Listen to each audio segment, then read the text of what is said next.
And then the last thing I want to say is, as we do this work, and this is something my students have heard me say over and over again, and it's really hard, but we need to be fierce yet generous.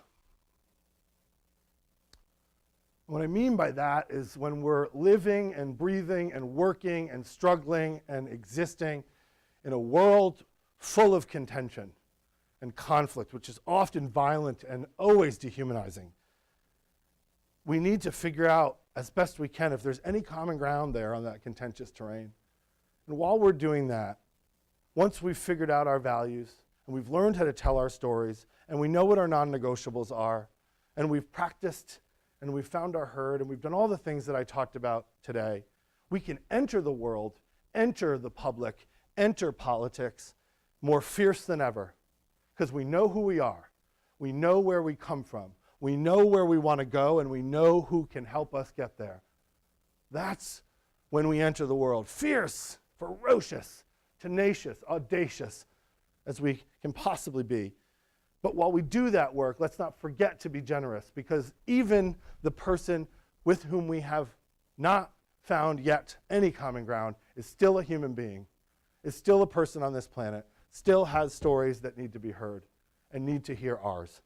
And so when I talk to my students about communication, I talk about it as a rights and responsibility project. We have the right to take up space.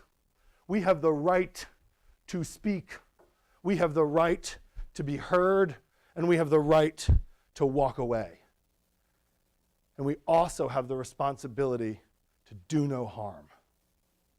And we also have the responsibility to listen.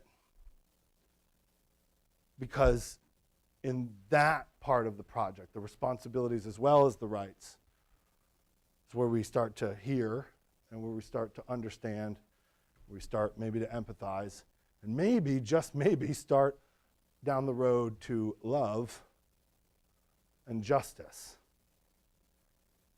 This is our moment to be bigger and bolder and braver than we have ever been before.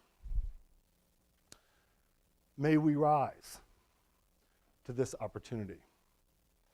May we resist with everything we have in us. Because if we do, and we must do, the better angels of our nature and our nation and our world will win. Thank you.